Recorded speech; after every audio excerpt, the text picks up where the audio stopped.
Good evening, everyone, and welcome to another episode of the Bed Tech Show. We are your hosts, Ben and Ethan, and we've got Woo some woo. exciting content for you here this evening at bedtime. So, today we're going to be going over some of the most common tech questions that have come our way, and we're going to talk about them. So, Ben, do you want to start us off? Yes, I do actually. Um, all right, let's start with what is the significance of DeepSeek in the AI industry? And Ooh, that's a good I one. asked that because DeepSeek is a name I've been hearing for the last 2 weeks or so, and a lot of people are leveraging it. And I'm seeing a lot of people say it's as good, if not better, than ChatGPT, and it's also cheaper. Um, And so I was trying to figure out like, okay, what does this mean? Um, and basically it's a Chinese AI startup and it has garnered a lot of attention for developing AI models, but like more cost effective.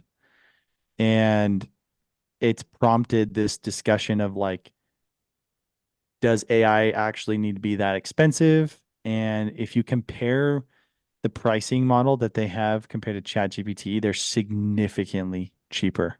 Ooh, Um, and so a lot of people are seeing like DeepSeek as a pivotal shift in this AI technological advancement. And so I don't know. I think DeepSeek will it's the beginning of making it truly a competitive industry.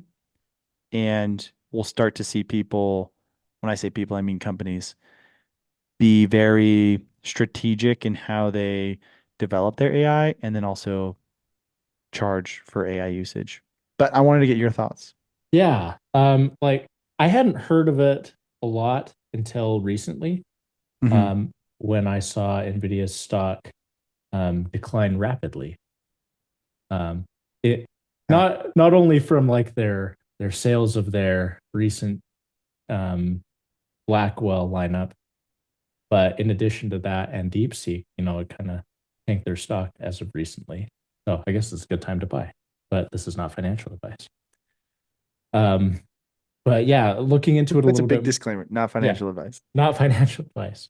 But yeah, looking into it, I think like it's giving NVIDIA a little bit of run for their money and making them work a little bit harder, which I think is good. This is good for competition. Um, Maybe it'll spark greater leaps and bounds for innovation. And I haven't used it yet, though. So, but I'm kind of excited to start using it and wondering if my company's firewall has gotten to the point where it knows what DeepSeek is yet. I might be able to use it for work. Nice. But yeah, have you used it yet? I haven't used it yet, but I've seen other people on social media talk about their usage of it, and they say they've gotten really good results from it. And it uses a lot less chips, fewer NVIDIA chips than OpenAI does. Ooh, And so that's kind of where that cost effectiveness is coming into play is they're able to develop this really comparable and productive or maybe not productive, but high performing LLM that isn't as expensive. So, and they're able to pass those costs on to the consumer, the user. So, yeah, I haven't used it yet, but I plan to over the next couple weeks to really play around with it and just check it out.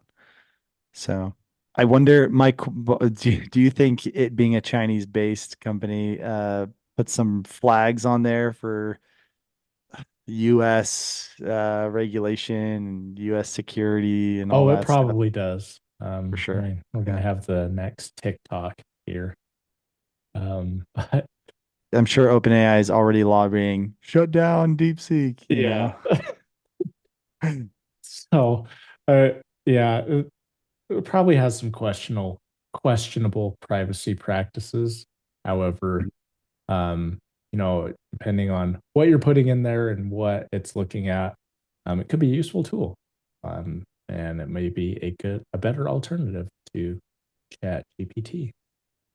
Yeah, we'll see. I'm sure it will obviously have to pass the test of time. It's fairly new, and so I think over time people will really start to push the limits of it and stretch it out. Yeah. So, So but I yeah, guess stay pretty tuned to interesting stuff. yeah, stay tuned to the show as we explore it, and we'll let you all know.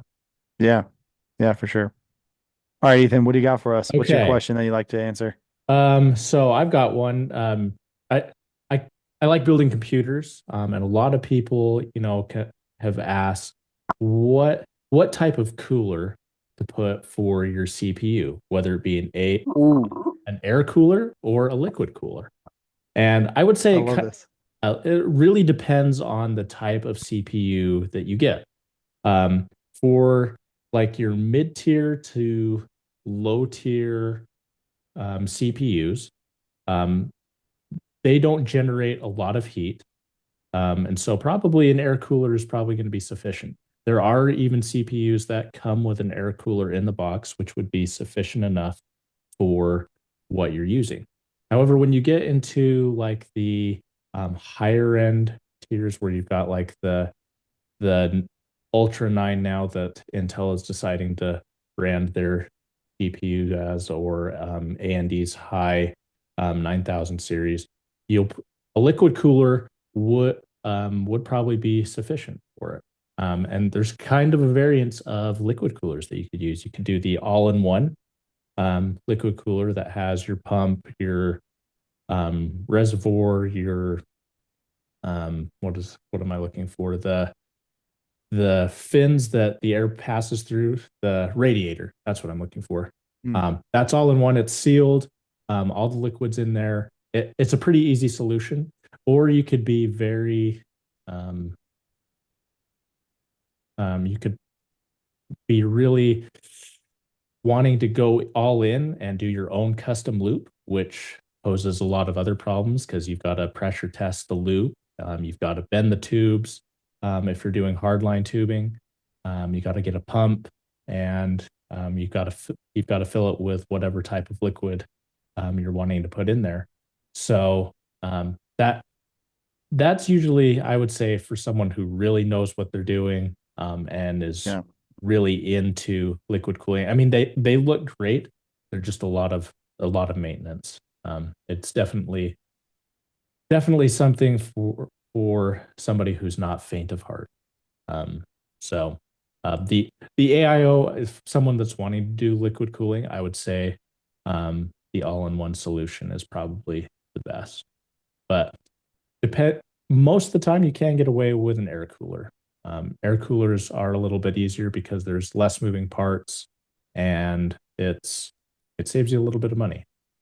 So it mostly depends. If you get like a really high-end Noctua air cooler, even those can handle most of the high-end CPUs that are out there. nice, nice. And there's also my understanding, well, first of all, the liquid cooling looks so sick when you get it right. Yeah. And so it's cool to hear that the liquid cooling not only looks good, but it's also high performance, very complex, you know. It comes with the fact that it's not just a really cool looking build, but it's actually a high functioning performance build, you know. Um, I, Yeah. I would assume, you know. Yeah, it dissipates heat really well. I mean, liquid on there, it transfers the heat pretty well, so it keeps your components running at an optimal state. But it is a lot of work, and Yeah, I've seen a lot of people on YouTube that do their custom loops and trying to maintain them. Like you've got to drain it every now and again and refill the loop, and that's just to me it's not worth the amount of effort that goes for into it. sure. For sure. Same. I've heard that. I've heard it's really complex and it can get pretty tedious to maintain. And I see people like switch out their liquid color. And like they have different themes of color schemes and stuff like that. Do you know there are actually a couple now, they're YouTube a couple.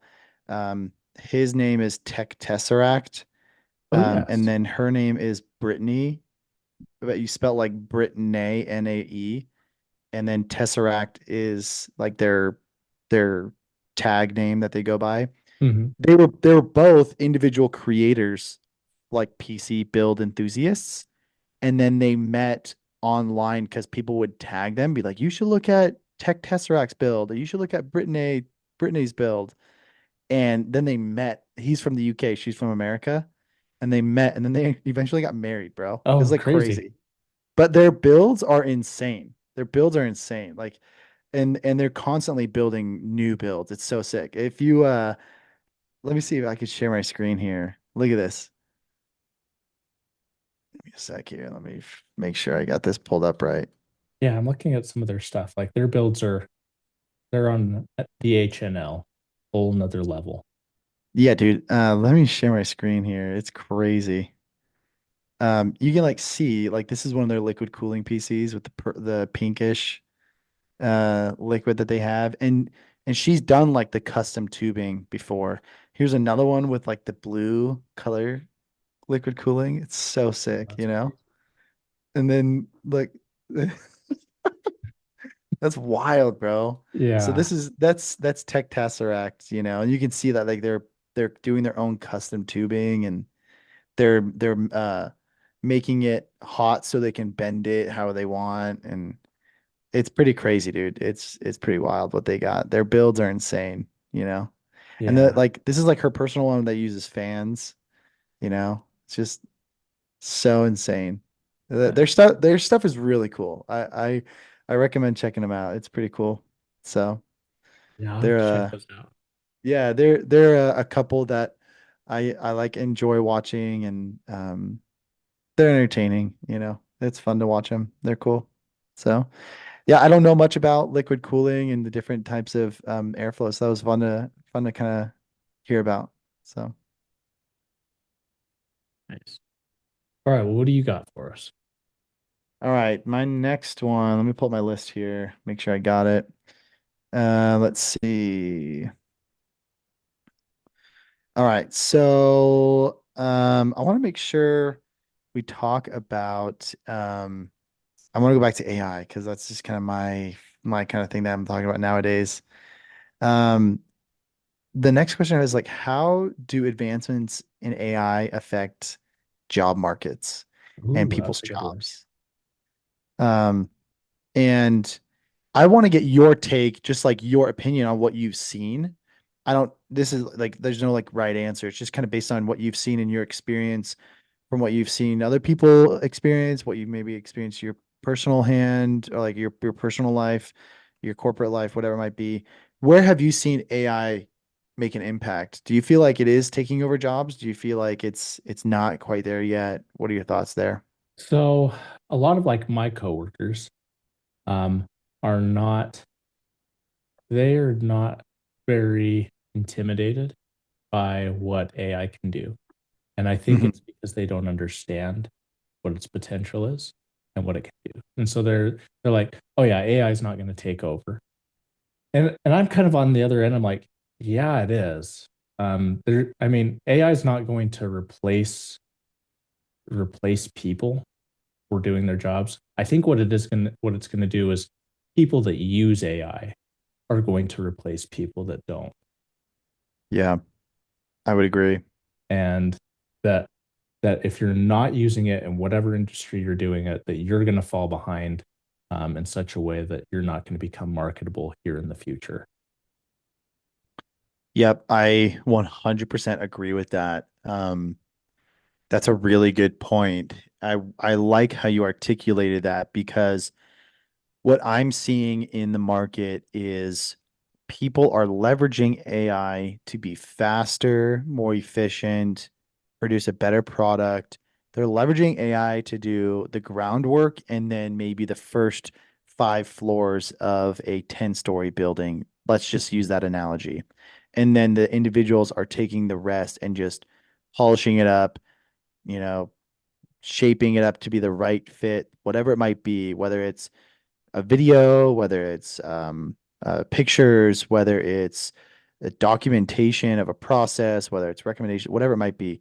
I'm seeing a lot in legal, in accounting, in finance, in sales, and people who are leveraging it, they're producing better results faster and at a more effective, cost-effective price range. And so I think it's exactly that. I don't know if AI itself will completely replace people, but people who know AI and leverage AI will replace people who don't. And so you're going to be left behind if you're not utilizing it and being familiar with terminology, how it works, how to prompt, how to even like query any data from an AI database, large language model database, lots of many different products are coming out now that are impacting industries that if you aren't familiar with AI and you don't know how to interact with it, then like you were saying, you're going to be left behind. So it's kind Yeah. of interesting. Um, I also did not think AI would impact the creatives as much as it is. I think it's impacting the creative industries much more than people had expected. Yeah. I would agree with that. Like that was kind of like the last place that I thought that it would, but um to me, and maybe it's just the like the type of content that I watch and learn about is it seems to um involve a lot of their realm a lot because I see a lot of people talking about how AI is using their videos to create um, other videos and um, like other companies are just openly blatant about that. Like, yeah, we're taking your content and making new videos about it. And Yeah. so, um, and with some of the ads that are coming out now, a lot of them have AI as a part of that. Yeah. Yeah. If not all of it, right? All of it, yeah, which is which is crazy to me. And then like I've seen people um creating drum covers to songs that AI have created, and I'm just like, this is crazy. I mean, we got songs about Taco Bell and all this stuff. Yeah, it's great. People are creating kids' books, they're creating art, they're creating, activities. It's crazy. And in my mind, I'm like, why am I not doing this more? Why am I not creating more? But, I find myself just getting distracted by other things. But you're right. It's pretty gnarly how much it's impacted. So, Yeah. So it's going to be really interesting to see how this continues to unfold. I think there's probably going to be a time where like AI can replace some things. Because I mean, like I've seen some smart AI controlled Apache helicopters now that we have, yeah. Yeah. Yeah, dude, that's crazy. which is just crazy that like that whole helicopter is now AI. I'm like that's getting into the realm of Terminator, where we've got Skynet and just AI controlled vehicles. Yeah. It's so insane. Was And it was it and like then now Northrop like Grumman or what's the other one? Who's developing that with the government? DARPA? oh oh Blackhawk? I think it's like Blackhawk drone. yeah, I can't remember who was doing that. I can't remember. I know I'll it's a find it. company Anyway, that keep we've going. talked about before on this on the show. Yeah. Yeah. Lockheed Martin. That's Lockheed who's doing Martin, it. yes. Yeah, with DARPA. Yeah. Hmm. Yeah, so Crazy. that's crazy. And then now like I'm getting I've seen some reports that Tesla vehicles like when they come off the assembly line are driving themselves from the plant from like the warehouse or the manufacturing line to the place where they get on the truck for delivery all by themselves.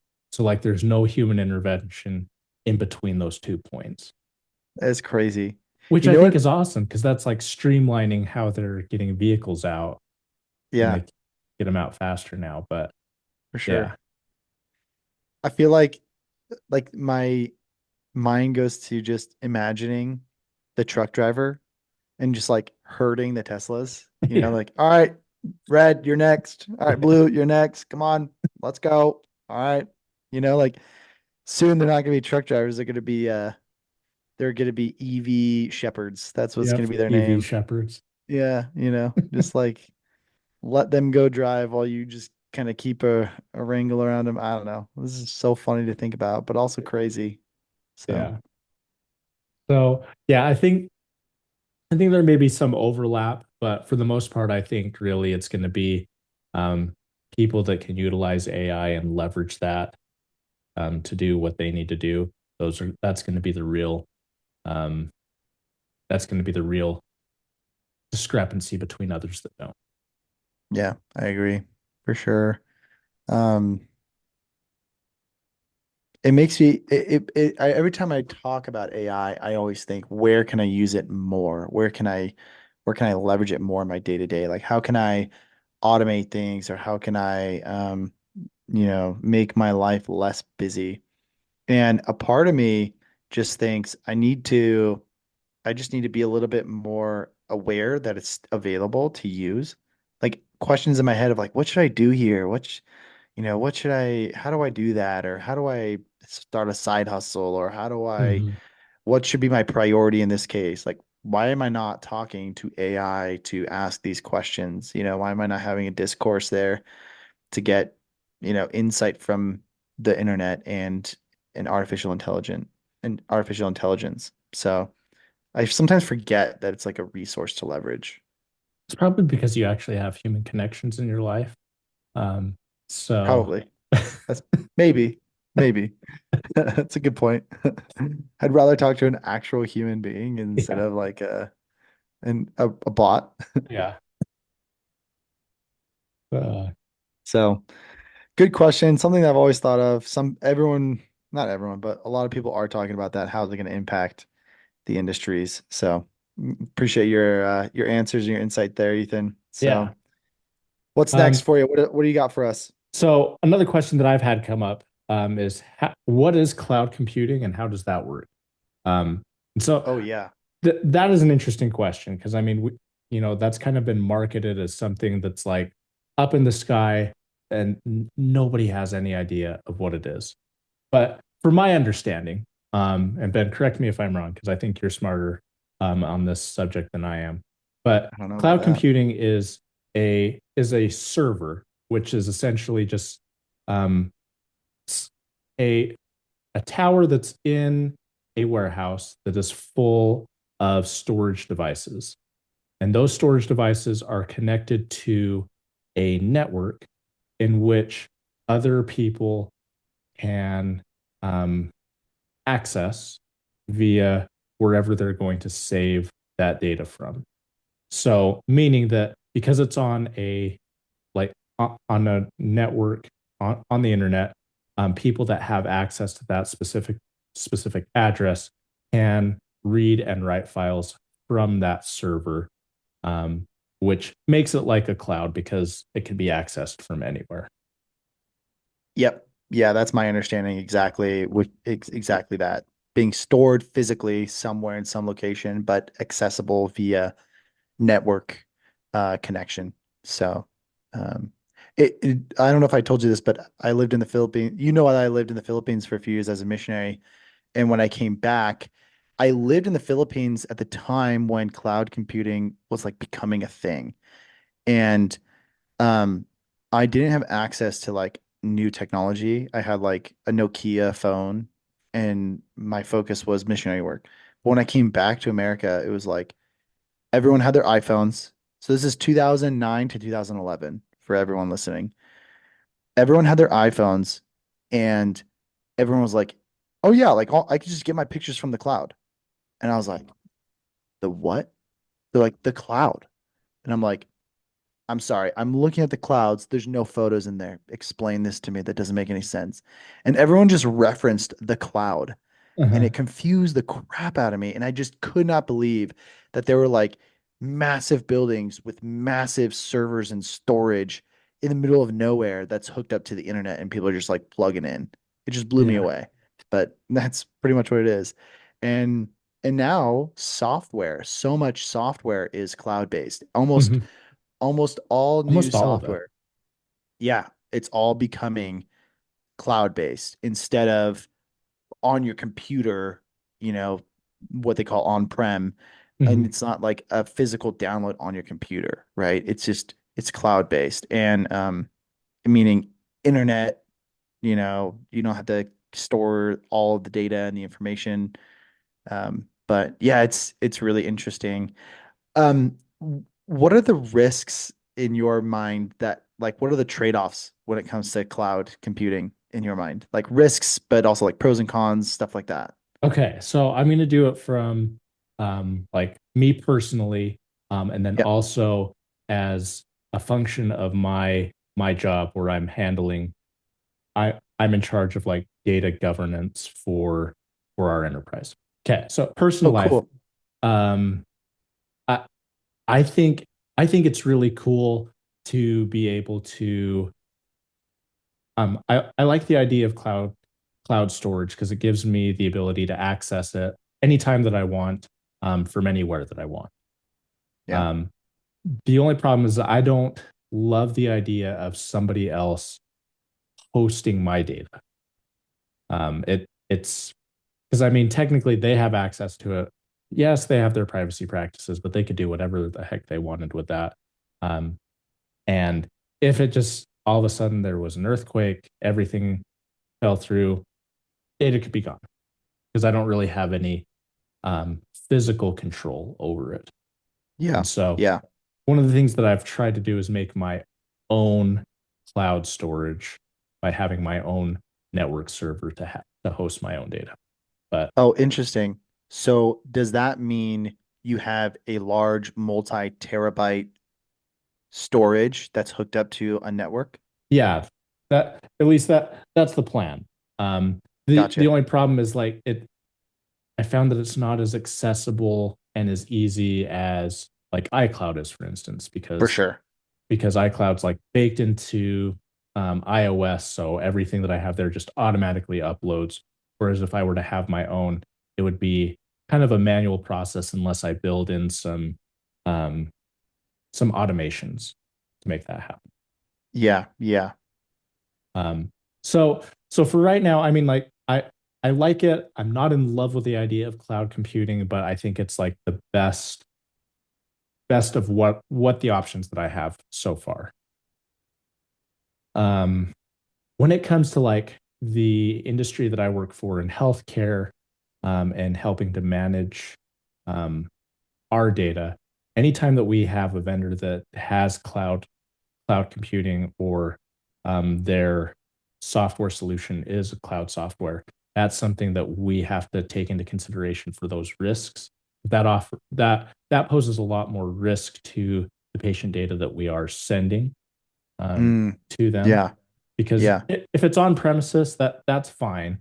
Because I mean, like we have control over it, but if it's going to somebody else's server, we have less control.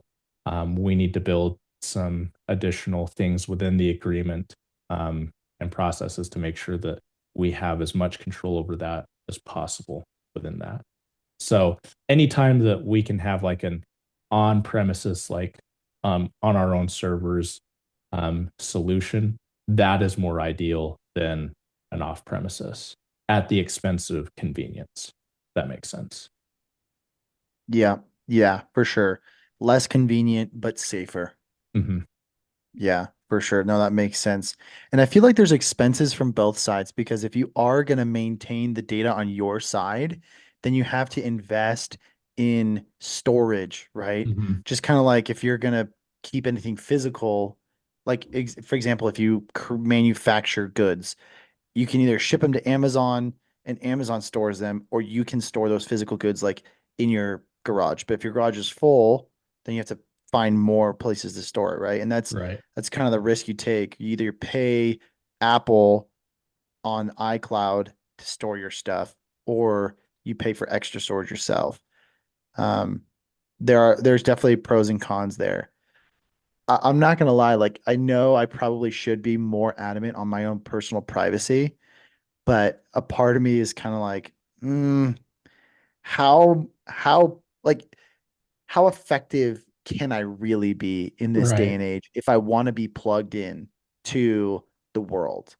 You know, if I don't want my information to be out there, I can understand like, yeah, it's possible to remove or at least protect my information, but that kind of means extreme measures. Maybe not extreme, but I'd have to work pretty hard to do that. Hmm. And a part of me is like, I enjoy the efficiencies and the convenience of a lot of these technologies. And I know that comes with the risk of my personal information, being exposed, but there's a lot of benefit that I enjoy. Yeah. So there's a trade-off there. Yeah. So I I agree with that sentiment. I mean, for me, with my personal privacy, I'm pretty liberal. To some extent, like the convenience is so much better than having to deal with everything else. for sure, for sure. 100%. Yeah. Yeah. Yes, I'm a sucker for convenience. Me too, man. Me too. That's why I need to become rich. So you just pay for everyone just to do everything for I me. know. Like I already act like I'm rich, so I need to be rich to, meet that. I love that. Well, cool. I got one more question for the night. How's that sound? Okay. Yeah, sounds great. All right. This question is, all right. What's the difference? Speaking of storage, when it comes to servers and cloud storage and cloud computing, what's the difference between SSD and HDD? Okay. Oh, Okay. good So one. I didn't understand this for a long time. And I still think I have a decent understanding, but feel free to chime in here if I get anything wrong. So HDD is a hard disk drive. That's what HDD stands for. And this, in my mind, is like the traditional storage device that you had growing up on your computers, and also like any kind of external hard drive. Traditionally, this was like the first storage that you'd have. And in the hard disk drive, um, this contains inside the actual drive, it contains moving parts, and it's like spinning disks to like read the files. And it's almost like it's you have the drive is having to flip through pages to find the information. That's kind of Mhm. the analogy that I've heard. Where SSD stands for solid state drive. So solid state drive is no physical moving parts inside the actual drive. And it's almost like it's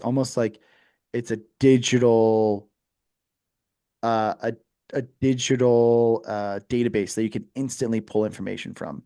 Does that make sense? Mhm. Like flash memory. Yeah, flash. Um, and so you don't have to go through like flipping pages of this like lines on this spinning disk to identify the data. You can just instantly pull it up. And so SSD, HDD, HDD, I think is more traditional. That's kind of what we started with. But now we have SSD, which is solid state. It's much faster. It's a lot more instant. So when you're transferring information or looking up information, or you hook up your SSD to your computer and you want to watch a video on the SSD drive, it will process a lot faster and you'll get that information a lot faster because it doesn't have to have these moving parts moving and then try and scan through and find the data. It's almost instant. So pretty interesting for me. Yeah. The Go ahead. Sorry, I'll let you chime in. I've been talking a lot. Go No, for it. you're good. Like, and just to build upon that, like, yeah, Yeah. your hard drive disk HDD, that is, since it's an older technology, it's tends to be a cheaper storage option. Yep. Yep. I was just about to say So that. you can have like massive amounts, like 8 terabyte um hard drive disks that you could just stack. And a lot of what these servers are just tons of hard drive disks. Like you've got um, petabytes of just storage, like all stacked in a row. They're running in RAID, so like they're like they're copies of copies of copies. So in the event that something goes down, it just comes out. But yeah, you're right. It is hard to. It's it's a slower. way of accessing data. But where, you got your SSDs, it's faster, it's flash memory, and so it is going to be a little bit more expensive. For And sure. so usually like people when they're trying to decide between the two in a PC build, I'll always say, um, whatever you want to access quickly and get to, you'll want to put on an SSD. So you want to put like your operating system, a lot of your games that you play on a regular basis, you'll want those on an SSD. Um, Mm, yeah. it, if you need extra storage and you can't quite afford to get more SSDs on there, you can go with a hard drive disk, um, for your more long-term storage. So like games that you don't necessarily play as often or games that you're not going to play right away, you can offload them onto that to free up some space on your SSD. Yeah. Yeah, for sure. Those are really good points. I'm really glad you talked about them because those are points that I've noticed in my day to day or in like my regular life. For example, I have a smaller Xbox with limited storage space on the actual device. And so I was looking into expanding that memory. And I noticed that the HDDs, the hard disk drives, were significantly cheaper, like you were saying, 10 times or 5 times or 2 times the storage for a fraction of the cost. But the problem was it could not play the game directly from the HDD because it was so slow. I had to, if I wanted to store games on there and then I wanted to play those games, I had to transfer them onto the actual device. I think the SSD of the device of the Xbox before I could play them. Whereas I could get an extension SSD and then I could store all the devices there and I could play them instantly on the storage. Um, and so that's something that I've noticed myself. Also with video files, like I record a ton of footage and I only have two different HDDs to store it on. And so when I'm trying to access them and edit them, I have to transfer them over to my computer to make them more easily uh editable. Like, does that make sense? Like Mhm. I can't edit them properly and it's not really functional in my editing software if I'm trying to keep the file in the HDD and then edit it through the HDD, transferring Yeah. the information from my computer. It doesn't work. I have to actually transfer the file over, which is frustrating. And I think if I had an external SSD, like it wouldn't be a problem. You know what I think we So, need to do? We need to build you a server. That seems like the next project that we should do for your house. Build you a dude, server. I'm so Uh, down for that. yeah, like a 10 gig network server that you can transfer video files on and off of that from and net up front. Yeah, dude, that'd be sick. Have you there's a software that I used to use and a buddy of mine, well, I shouldn't say a buddy, it's like my brother's buddy had his own in-home server with all of his like movies that he digitized and you could access it. And I can't remember the name. It Plex, started with a V. or is it Plex? Oh, yeah, it was Plex actually. I'm thinking Vimeo, but Vimeo's the video player. Hmm. But yeah, it was Plex. Yeah. Plex. And that's where you can set up your own um network, or at least Yeah. that's a tool you can use to set up your own network, right? Hmm. Yeah. Yeah. So So it's really nice. Like you can put like all of your um, physical media that you've had like onto that Plex server that you've built out, and then have access to them wherever, which is pretty yeah, neat. yeah, and I want to do that because um what I did was I got a DVD ripper, like an actual physical ripper where you put the DVDs in. Hmm. And so like all of my DVDs, all like the Blu-ray DVDs, all of my parents, all of my in-laws, I just started ripping them, bro. I started ripping them. And then I would just have them on my hard drive. So like if I ever needed to travel, I could like throw them on my computer or I could download them wherever I wanted to, It was great. I loved it. But the problem is now with like certain devices that are cloud-based, I can't really do that. But if I had Yeah. a server with Plex, I could download them. Yeah. Or I could So access them via. Wi-Fi, you Hmm. know? So yeah, I think that's what we need to do. We need to build you a network server that, I'm so down for that, bro. and That'd be then great. make sure that your computer has a 10 gig Ethernet port so that you can instantly transfer files. That sounds really intense, and I don't know what that entails. So a lot of it is just kind of like the bandwidth that your in-home network can transfer data. Got it. So So it's um, not bottlenecked. yeah. So ideally, what you would want to have is like you have your server at home that has a a Cat 6 cable at minimum that Yeah, which allows for 10 gig data transfers so gotcha. that um, when you call for data from your server, it can transfer through that network line to your computer and be accessed at those 10 gig speeds, Gotcha. regardless of whatever your home ISP internet is at. So Oh, interesting. it's really nice. That Uh, is. yeah, the only caveat is that you've got to have your network has to have that Cat 6 cable running in between it, and then your computer also needs to have a 10 gigabit Ethernet switch on it as well uh, to accept that incoming connection and out.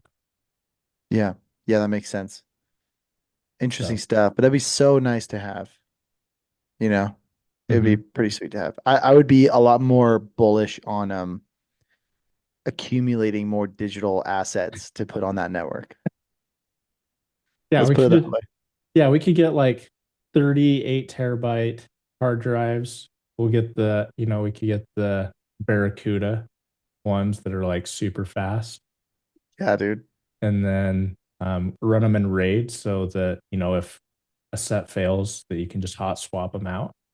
Yeah, super easy, fairly inconvenient. Yeah, sounds great. Let's do it. Why have we not done this before? I know we should be doing this now. Yeah. So, Awesome. all right, cool. Well, I think that's all I've got for tonight. Cool. So we want to thank you all for joining us on our show tonight. Give us a thumbs up if you like this video. That really does help out the algorithm. If you didn't like it, that other button seems to do all right as well. Make sure you send this to somebody you dislike. I'm sure they could use this in their life. Um, as always, ringling that dingling button so you never miss out on any new content as it's posted onto the channel. Until next time, stay classy and have a great evening. Peace.